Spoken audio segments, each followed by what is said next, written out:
Year 7 is huge for us. This year brings a lot of changes that we haven't seen before in the game. So Siege Year 7 is going to be the most ambitious roadmap that we've ever had. We are challenging ourselves to redo things and to rethink how we approach our seasons. What this means is that we're going to be challenging ourselves to see how we can improve the game at all levels. Game-changing operators, new maps for the first time in 3 years, tackling toxicity like we've never done at a Ubisoft level, and also doing technological transitions on the back end to be future-proof. So for Year 7, we'll be bringing 4 seasons as usual and a new operator each season. First off, in Year 7 Season 1, we'll be heading to Japan, so a country that we already visited but that we love. In Season 2, we'll be heading back to Europe, in Belgium more specifically. In Season 3, we'll be heading back to Asia, in Singapore. And in Season 4, we'll be heading to South America, in Colombia.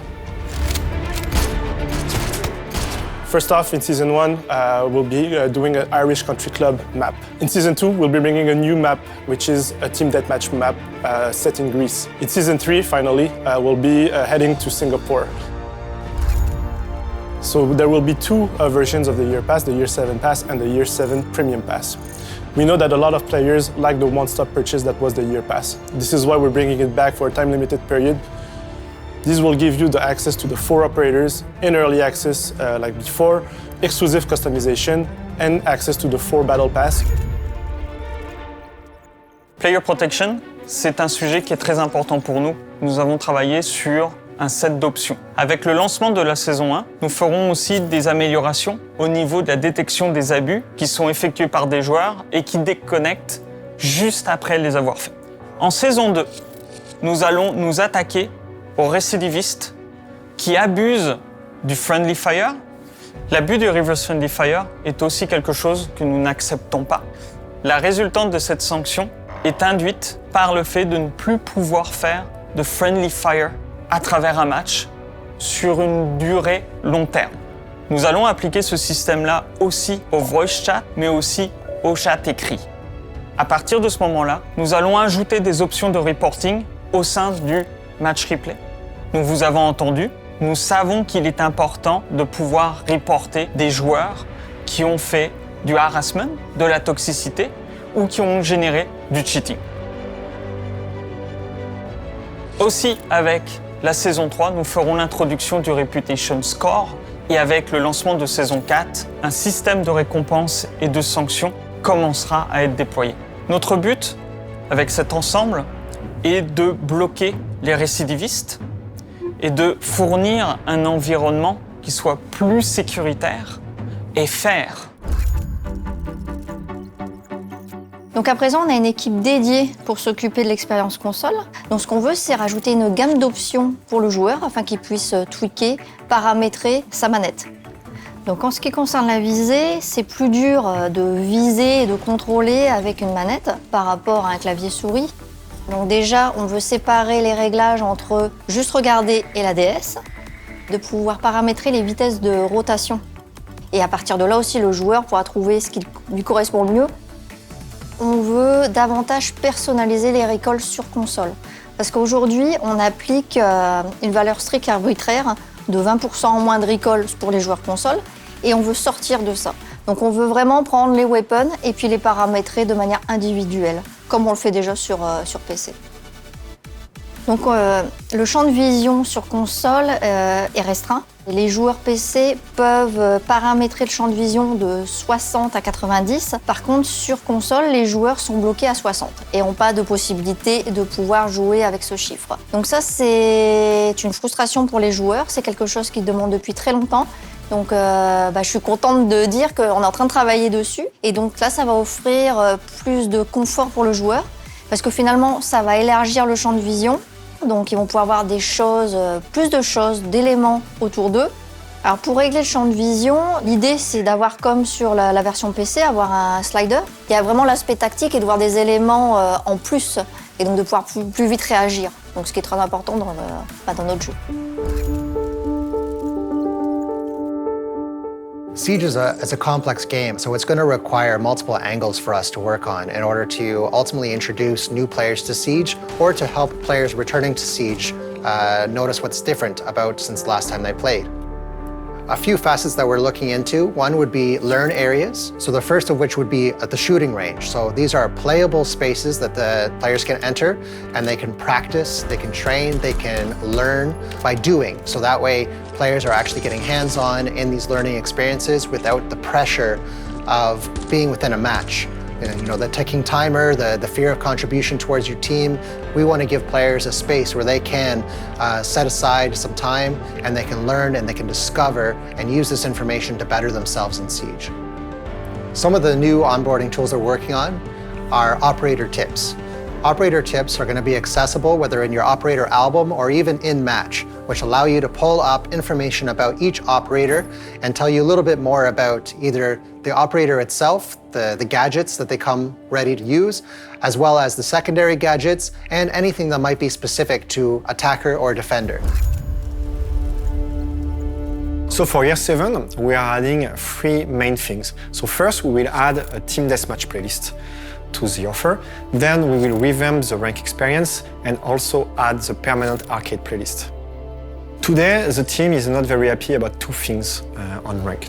First, it's seen by the player as a progression system, that you should progress in terms of ranks, but in fact the system is trying to guess your rank as fast as possible and it's not at all a progression. We want to fix that. With the new system, it will start in copper and will always go up until he reach his bronze and maybe reach silver or might reach gold. So first, we are improving 2 things for the reward. The number of rewards you will get and also the way you get them. What we are changing is that we are making every rank 100 points from each other and we are putting a reward for each rank. So right now the current target for the new rank system is year 7 season 3. By adding permanent arcade, we decided to create a playlist where you will have the different arcade that we've created rotating every week. We want Siege to be less stressful and more welcoming.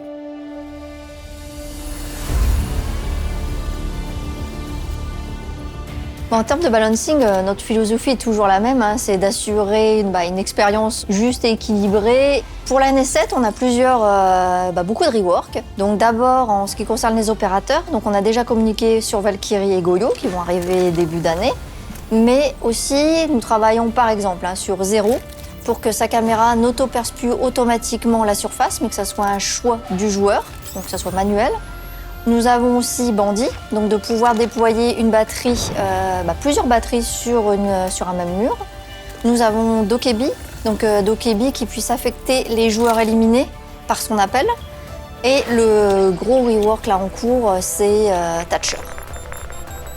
Aujourd'hui, avec les retours de la communauté, on voit que le jeu est dans son meilleur état en termes d'équilibrage. Donc ça, c'est très important pour nous parce que ça nous ouvre d'autres portes. I'm really proud of the work that's being done in order to ship all of this content for you. In order to ship all the content that you've just seen, cross-play and cross-progression is going to be taking a little bit more time. Also, the technological transition that we need to do as a live game that has 6 years of life behind us is taking a little bit more time than expected. Cross-play and cross-progression is going to be shipping towards the end of the year. This is probably the biggest year that Siege ever has.